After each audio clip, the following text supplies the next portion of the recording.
पहली वीडियोज़ में हमने देखे थे पॉलिनोमियल के टाइप्स। ठीक है, कौन कौन से? एक तो लीनियर, दूसरा हमारा क्वाड्रेटिक, तीसरा हमारा क्यूबिक।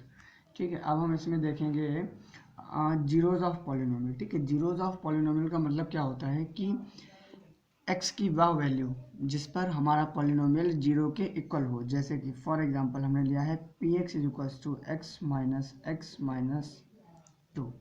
ठीक है, ये हमने ले लिया है। तो इसमें जब हम चेक करेंगे, पहले हम -1 पे हम चेक करेंगे। 8x is equals to -1, x is equals to -1, p -1 is equals to -1, minus minus plus 1 -2। वो मिस्टेक हो गई थी, यहाँ पे एक्स स्क्वायर होगा। ठीक है, x square minus x plus -2। ठीक है, तो 8x इक्वल्स टू -1 हम चेक करेंगे तो ये प्लस का हो जाएगा। तो 1 + 1 -2 x के इक्वल आ गया, 0 के इक्वल। ठीक है, ये कैंसिल हो जाएगा। ठीक है, तो जो -1 जो है, ठीक है, -1 is zero of polynomial. -1 is zero of polynomial. ठीक है, तो जो -1 है ये जीरो नहीं है, लेकिन -1 जो है ये जीरो नहीं है, लेकिन -1 पे हमारे पॉलिनोमियल की वैल्यू जीरो है, इसीलिए क्या है, इस पॉलिनोमियल का जीरो है। ठीक है, दूसरा पॉइंट, अभी एक क्वाड्रेटिक इक्वेशन है, तो इसमें क्या नाम, सॉरी इक्वेशन ही है, क्वाड्रेटिक पॉलिनोमियल। ठीक है, तो क्वाड्रेटिक पॉलिनोमियल है तो इसके 2 जीरोज होंगे, क्योंकि जितनी पावर होगी, ठीक है, जीरोज या रूट्स हमारे उतने ही होंगे। यहाँ पे पावर 2 है तो हमारी जीरोज कितने आएंगे, 2। अगर हमारी पावर 3 होगी तो हमारे जीरोज कितने आएंगे, 3। अगर हमारी पावर 4 होगी तो हमारे जीरोज कितने आएंगे, 4। अगर हमारी पावर 1 है तो हमारे एक्स की वैल्यू या हमारी जीरोज की वैल्यू कितनी होगी, 1, मतलब जीरो हमारे 1 होंगे। अब जैसे कि एक वैल्यू और होगी इसकी, तो अब हम चेक कर ले रहे हैं। 8x इज इक्वल्स टू क्या होगा, 1 2, 8x इक्वल्स टू 2। ठीक है, तो 8p2। तो देखो सिंपल सी बात है, जहाँ पे हम यहाँ पे देखो, इसको हमारा ओरिजिनल वाले से कंपेयर करो। इसमें px है तो हम x की जगह पे 2 रखेंगे, तो ये जो हमारा पॉलिनोमियल है इसमें भी जहाँ जहाँ पर x होगा वहाँ वहाँ पर हम 2 रख देंगे। ठीक है, अब देखो कहाँ पर, यहाँ पर x स्क्वायर है तो हम रख देंगे 2 का स्क्वायर। ठीक है, आगे हमारा x है तो हम 2 रख देंगे, आगे हमारा 2 है। ठीक है, तो क्या हो गया, ये 4, ये क्या हो जाएगा, माइनस माइनस 2, माइनस का 4 इक्वल्स टू 0, यानी कि 8x is equals to 2, px is equals to 0। hence 2 is also zero of polynomial, zero of polynomial. ठीक है, तो ये समझ गया।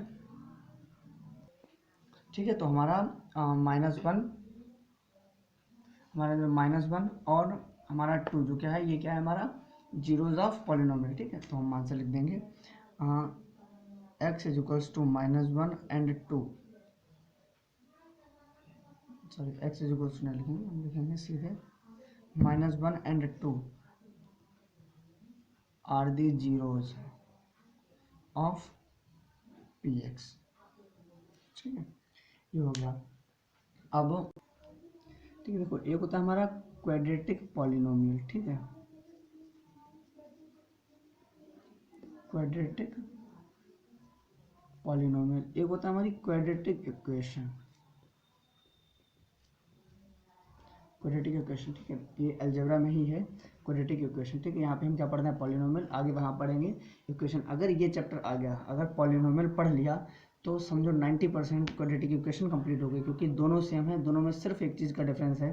पॉलिनोमियल जब हम लिखते हैं तो हम लिखते हैं x square minus x minus 2, ये हमारा क्या है, पॉलिनोमियल। ठीक, अगर हम लिख दें x square minus x minus 2 equals to 0, तो ये हमारी क्या है, क्वाड्रेटिक इक्वेशन। बस इतना डिफरेंस होता है पॉलिनोमियल में और क्वाड्रेटिक इक्वेशन में। ठीक है, ये हमारा क्या है, पॉलिनोमियल, और ये हमारी क्या है, इक्वेशन। ये कैसा पॉलिनोमियल है, क्वाड्रेटिक। क्यों, क्योंकि इसकी पावर 2 है, इसीलिए क्वाड्रेटिक पॉलिनोमियल है। ये क्या है, हमारी इक्वेशन है, और कैसी है, क्वाड्रेटिक। क्यों, क्योंकि पावर 2 है। ये इतना बेसिक सा डिफरेंस होता है, बाकी सब सेम होता है। हाँ, पॉलिनोमियल में हम रूट्स को क्या बोलते हैं, जीरोज, यानी कि जिस पॉइंट पे x की वैल्यू, सॉरी जिस पॉइंट पे पॉलिनोमियल की वैल्यू 0 होती है वो हमारे क्या होते हैं, जीरोज। क्वाड्रेटिक इक्वेशन में वो क्या होते हैं, रूट्स। मतलब जिस पॉइंट पे इस इक्वेशन की वैल्यू 0 आएगी वो हमारे क्या होंगे, रूट्स होंगे इस इक्वेशन के। ठीक है, बाकी सब हमारा सेम होता है। ठीक है, अभी हमने क्या पढ़े थे, जीरोस पढ़े थे। अब हम जीरोस और कोफिशिएंट में रिलेशन पढ़ेंगे, किसके, पॉलिनोमियल के। ठीक है, कोई एक पॉलिनोमियल है हमारे पास, पी एक्स इक्वल्स टू, एक जनरल पॉलिनोमियल ले रहे हैं हम, A X square plus B X plus C. ठीक है, ये कैसा है, हमारा क्वाड्रेटिक पॉलिनोमियल है। क्यों, क्योंकि पावर 2 है। ए बी ये हमारे क्या है, कोफिशिएंट। क्या है, coefficient of X square and X. और सी हमारा क्या है, कांस्टेंट। ठीक है, A X square plus B X plus C में हमारा ए क्या है, coefficient of X square, B हमारा क्या है, कोफिशिएंट ऑफ एक्स, और सी हमारा क्या है, कांस्टेंट।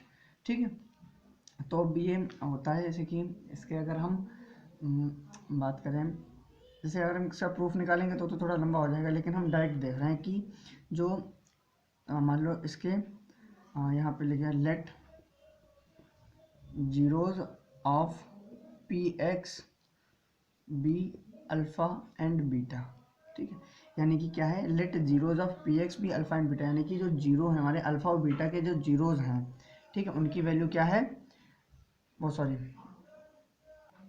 ये हमारे अल्फ़ा बीटा हमारे क्या है, जीरोज हैं पी एक्स के। इसका मतलब क्या है कि अल्फ़ा और बीटा पे हमारी इस पी एक्स की वैल्यू 0 होगी। ठीक है, फिर से सुनिए, जीरोज का मतलब क्या होता है, जीरोज का मीनिंग होता है, मतलब होता है कि उस पॉइंट पे किसी भी उस पॉइंट पे पॉलिनोमियल की वैल्यू 0 हो। ठीक है, यहाँ पे हमने अल्फ़ा बीटा जीरोज लिए हैं, तो इसका मतलब क्या है, इस पी एक्स की वैल्यू अल्फ़ा और बीटा पर क्या होगी, 0 के इक्वल होगी। ठीक है, ठीक है, तो अब मान लो, अब यहाँ से एक रिलेशन आता है कि सम ऑफ जीरोज, जीरोज हमारे कौन से हैं, अल्फ़ा बीटा, तो इनका सम क्या हो जाएगा, alpha plus beta. Alpha beta किसके इक्वल हो जाएगा, तो माइनस का coefficient of x upon coefficient of X square, यानी कि जो हमारा सम ऑफ जीरोज होगा, ठीक है, वो किसके होगा, अल्फा प्लस बीटा किसके इक्वल होगा, minus of coefficient of x is equals to minus का बी अपॉन ए।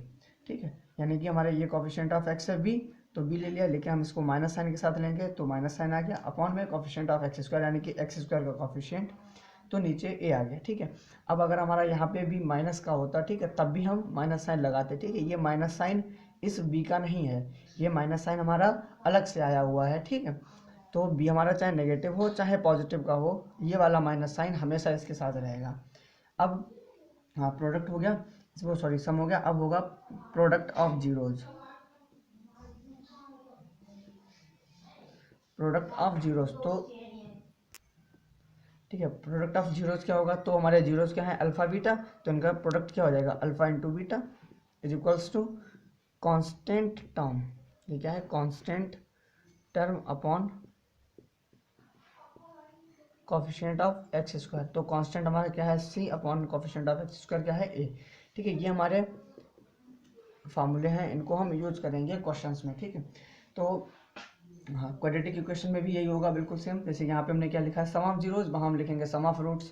ठीक है, यहाँ हमने अल्फा बीटा माना है, वहाँ भी हम अल्फा बीटा मान सकते हैं। ये अल्फा बीटा, ये जरूरी नहीं कि आप भी अल्फा बीटा ही लो, ये आप कोई भी टर्म ले सकते हो, जैसे कि आप पी क्यू ले सकते हो, एम एल ले सकते हो। हाँ, ये ध्यान रखना, ये वाले और ये वाले कोफिशिएंट बिल्कुल सेम ना हो जाए, जैसे कि इनको एक्स वाई नहीं लेना, क्योंकि अगर एक्स वाई ले लिया तो यहाँ पे हमारी जो इक्वेशन है वो भी एक्स में है। ठीक है, तो कहने का मतलब ये है कि ये जो रूट्स होंगे, हम अपने मन से जो हम मानेंगे, वो दो एक जैसी नहीं होनी चाहिए, मतलब सेम नहीं होनी चाहिए क्वेश्चन में। उनको हम डिफर करने के लिए हम इनको अल्फा बीटा ले लेते हैं। अगर मान लो हमारी इक्वेशन पॉलिनोमियल हमारा अल्फा बीटा के टर्म्स में दिया होगा, तो हम रूट्स को एक्स वाई ले लेंगे। ठीक है, तो अल्फा बीटा लिया हमने, सम ऑफ जीरोज क्या हो गया, अल्फा प्लस बीटा, जो किसके इक्वल होता है, माइनस बी अपॉन ए। माइनस बी अपॉन ए का मतलब क्या है, माइनस का coefficient of x upon coefficient of X square. और प्रोडक्ट ऑफ जीरोज क्या होगा, अल्फा इंटू बीटा, जो क्या होता है, constant term upon coefficient of X square. ठीक है, अगर ये हमारी क्वाड्रेटिक इक्वेशन होती है तो हम क्या लेते हैं, सम ऑफ रूट्स, और प्रोडक्ट के लिए क्या लेते हैं, प्रोडक्ट ऑफ रूट्स। बाकी फार्मूला दोनों का अभी हमने देखा था कि अल्फा प्लस बीटा यानी कि हमारा सम ऑफ रूट्स मतलब रिलेशनशिप किसके बीच में, कोफिशिएंट और जीरोस के बीच में, मतलब किसी पॉलिनोमियल का कोफिशिएंट और फिर उसी पॉलिनोमियल के जीरोस के बीच में भी रिलेशनशिप हमने देखा था पिछले, अभी क्या नाम थोड़ी देर पहले। तो क्या है अल्फा प्लस बीटा क्या है, माइनस बी अपॉन ए, माइनस बी क्या है हमारा, सॉरी माइनस बी नहीं, केवल बी हमारा क्या है कोफिशिएंट ऑफ एक्स, और ए हमारा क्या है कोफिशिएंट ऑफ एक्स स्क्वायर। ठीक है, अगर हमारा कोफिशिएंट ऑफ एक्स माइनस का हो चाहे प्लस का हो, ये साइन हमें माइनस का हमेशा इसके साथ लेकर चलना है। ठीक है, ऐसे ही प्रोडक्ट ऑफ जीरोज यानी कि अल्फा इंटू बीटा, ये क्या है हमारा constant term upon coefficient of X square यानी कि सी अपॉन ए। ठीक, अब हमें क्वेश्चन दिया गया है, इस पे जो क्वेश्चन पूछे जाएंगे कि फाइंड द जीरोज। ठीक है, क्वेश्चन सुना ध्यान से, उन्होंने नोट नहीं किया कि find the zeros of the polynomial, find the zeros of the coefficient, वो sorry find the zeros of the polynomial X square plus 7x plus 10।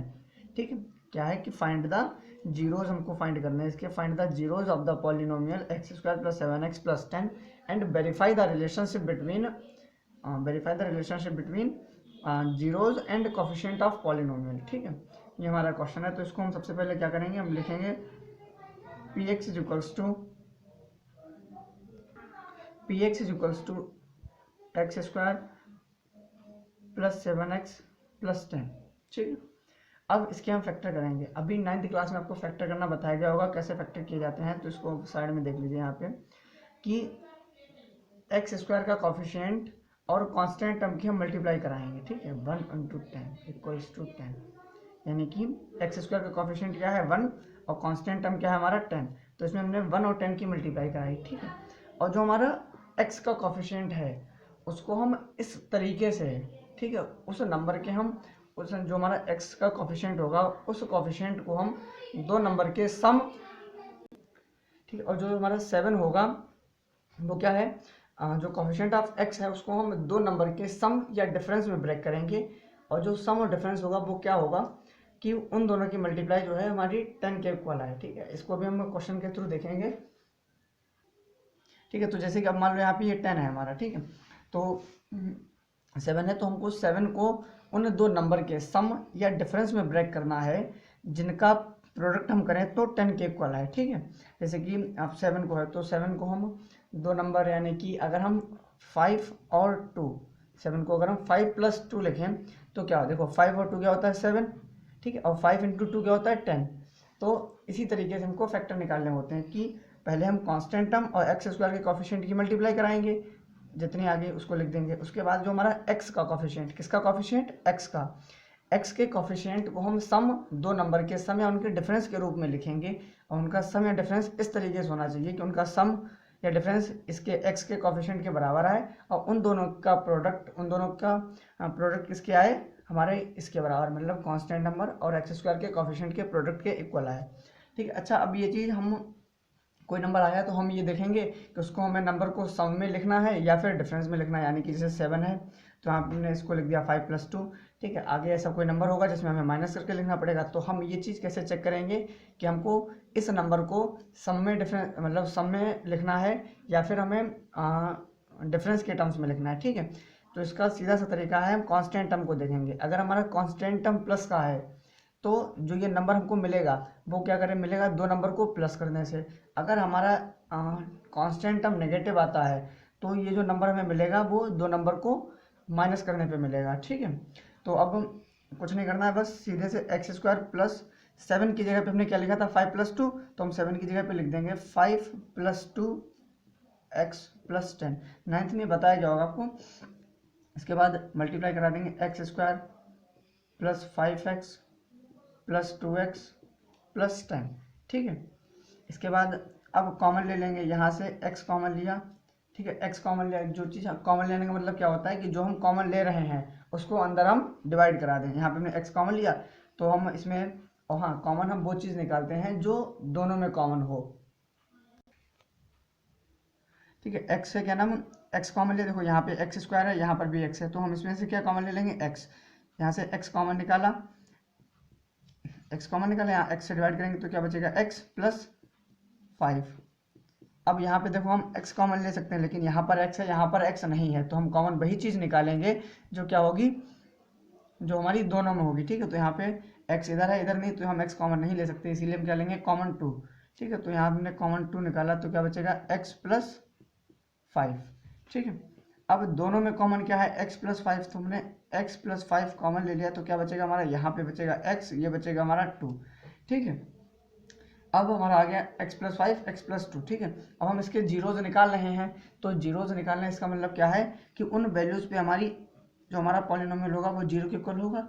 ठीक है, नेक्स्ट स्टेप में हम px को हम किसके जीरो के इक्वल रखेंगे, px हमारा क्या है x² + 7x + 10 = 0, और इसकी वैल्यू अभी तक हम यही तो सॉल्व करते हुए आ रहे थे, जो हमारा निकला था ये, तो हम इसकी जगह पे डायरेक्ट ये रख देंगे x+5 x+2 = 0।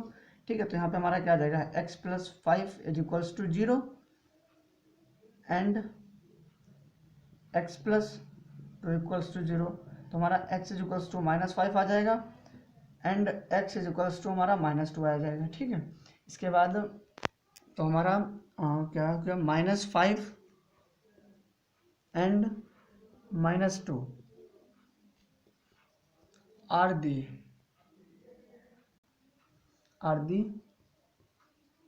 zeros of the polynomial x² + 7x + 10। ठीक है, अब हमको वेरीफाई कराना है। ठीक है, तो ये जीरोज हो गए, तो हमने अभी देखा था यहाँ पे रिलेशन की अल्फा प्लस बीटा हमारा क्या होता है -b/a के। ठीक है, तो हम इनका लिखेंगे सम ऑफ जीरोज। यहाँ पे क्या लिखेंगे, sum of zeros. Sum of zeros हमारा क्या हो जाएगा -5 + -2 = किसके इक्वल आ गया ये -7 के। ठीक है, और ये -7 ये किसके इक्वल है, अगर हम ध्यान से देखेंगे जो इक्वेशन है इसमें हमारा x का कोफिशिएंट क्या है 7। ठीक है, तो यहाँ पे माइनस का कोफिशिएंट ऑफ x अपॉन में कोफिशिएंट ऑफ x²। ठीक है, तो हमारी इक्वेशन में कोई जो हमारी इक्वेशन है ये वाली क्या नाम x² + 7x + 10, इसमें हमारा देखो x का कोफिशिएंट क्या है 7। ठीक है, और x² का कोफिशिएंट क्या है 1।